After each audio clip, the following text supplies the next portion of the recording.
Hoje eu assisti Jurassic Park 3 de 2001, que conta a história do primeiro protagonista do primeiro filme, que era o arqueólogo, o cara que mexia com os fósseis. Começa com uns caras andando de lancha com aqueles paraquedas assim, tá ligado? Tinha dois paraquedas, um da criança e um dele, caso algum desse algum problema, abriu o outro. E eles estavam sobre uma corda pendurada no bar. Eles estavam de boa, passando pela segunda ilha, que tem duas, a do primeiro filme e a do segundo. E está na do segundo, que deu origem. Tipo, eles pegaram esses, fizeram os dinossauros nessa ilha e depois e foram pra outra, pra lá seu parque, mas é a segunda ilha. Eles estavam com um negócio de voar. E os caras morreram lá embaixo por causa de uma neblina que teve e foram todo comidos. E eles tiveram que soltar e caíram no meio da ilha, perdidas. Muda a câmera pro cara do primeiro filme, que é o protagonista. Ele tá fazendo uma palestra, ninguém presta atenção, todo mundo quer saber só sobre as ilhas. E ninguém presta atenção e dá nisso. Ele fica meio boladão, mas volta lá pra escavar os fósseis e tal. Tem lá o ajudante dele, que entende sobre os Velociraptors também, ele também entende. Ele passou na antiga namorada dele, entre aspas, né, que tá com filho, tá casado, tá tudo normal. Ele passou lá, conversou com ela e ficou por isso daí. Depois ele foi chamado por um cara, tava querendo saber a localização da ilha por perto. Ele falou que teve permissão de passar bem perto assim da ilha para ver os dinossauros. Queria ir porque ele tá meio que traumatizado e tal. Deu uma boa quantia para continuar o projeto dele de escavação. Então ele foi, mas em vez deles sobrevoarem o local para ver os dinossauros, que ele tinha pegado uma licença do governo, só que eles não tinham pegado nada, eles só desceram rasgante e o cara ficou malucão porque sedaram ele no processo, porque ele tentou impedir, mas não conseguiu. Ele ficou malucão, perguntando por quê, e era por causa que o menino pequeno era filho dos dois que estavam lá. E os dois já estavam separados, então eles se juntaram para fazer isso.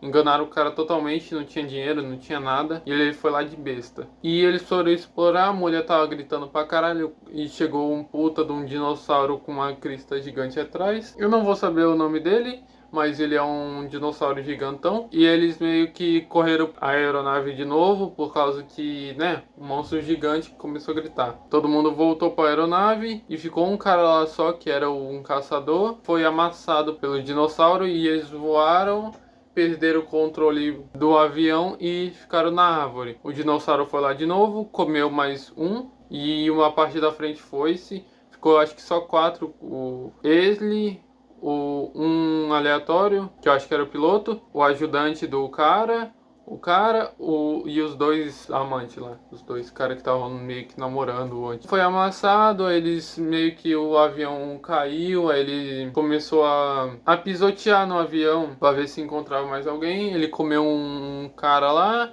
todo mundo começou a se espalhar, chegaram no território dos Velociraptors. E começou o Velociraptor pra lá, eles perderam o negócio.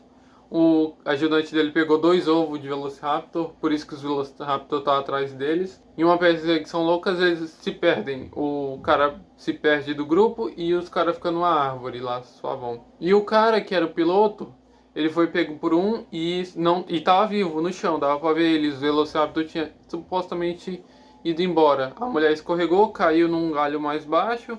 E os Velociraptor, tudo que estava em volta, foi atrás dela. Era uma armadilha. Ele estava super inteligente e tal. E depois disso, o cara que estava cercado por Velociraptor, que ele estava com ovo, o biólogo lá, o protagonista, estava com ovo, mas não era dele, ele não sabia. Ele não tinha falado para ele que era um ovo. Ele tava sendo em volta, aí duas granadas surgiu e é o filho. Antes disso aparece o amigo dele, que eles encontram o lugar onde tinha caído. Ele era o amigo desse carinha aí, mas ele morreu pelos Velociraptors. E eles se esconderam em um lugar por um tempo. E depois disso eles meio que foram em direção da praia, do mar, né, pra chamar ajuda. O rádio tinha ficado junto com outro cara que foi comido, então tava dentro do bicho. Ele escutou o tinindo do celular do cara, que era o filho deles, escutou, e eles foram atrás. E encontraram o cara, mas o bicho tava perto, então ele meio que tinha uma cerca assim gigante. Eles passaram pela cerca, o dinossauro varou a cerca, e foi uma perseguição dentro de uma casa e tal. Eles despistaram esse bicho. E eles foram numa cúpula gigante, assim, onde estava tudo meio neblina, era onde tinha voadores, que eram pterodátilos, esses aí. Estavam indo nas cordas, assim, para chegar mais próximo. Só tinha os quatro, só tinha o protagonista, o ajudante, homem e a mulher que são pai e o filho deles, são 5. Eles estavam nisso, pterodátil captura o menino e joga pros filhotes. E esse cara, que meio que é dos ovos, que pegou os ovos, o ajudante, pega a mochila que tinha pegado do cadáver do amigo do menino e salta. Saltam e recuperam o menino, ele cai na água, fica preso e cai um pouco mais longe o ajudante. Supostamente comido, né? Vamos dizer assim, ele é todo atacado, o menino também é atacado pelos pequenos, mas ele fica bem. Ele sai da jaula com muita dificuldade por baixo, os 4 que sobrou. Ele pega um barquinho que tava lá e sai nadando. E acha fezes de algum bicho e tocando um alarme. Eles mexem com as fezes do bicho e tal. Acha o telefone do cara que é via satélite. Se tivesse telefone normal não ia funcionar. Esse é via satélite. Surge um dinossauro do nada, ele meio que dá uma cheirada no negócio, tá tudo cheiro de bosta dos caras, né, que ele mexeu na bosta, e ele vai embora. Suave, suave. Depois eles vão pra bainha, né, pra beira do mar, na praia, chamam a ajuda. Ele conseguiu, enquanto estava sendo atacado pela jaula, que eles entraram dentro de uma jaula e ficaram submersos junto com o bicho. Para eles não ser atacados, eles estavam submersos. E o cara subiu em um lugar lá, chamou a atenção do bicho, e o outro tacou um sinalizador e caiu na gasolina do transporte que eles estavam. Então eles foram meio que a pé depois disso para negócio. Surge a marinha, surge o exército, surge todo mundo. O ajudante estava bem, estava tudo bem, ele consegue o chapéu dele de volta, acaba aí. A cena final é os pterodátilos saindo da jaula, provavelmente eles vão fazer um ninho em algum lugar, explorar o mundo, né? E é isso, acaba assim, meio que resumido. Valeu, falou e tchau.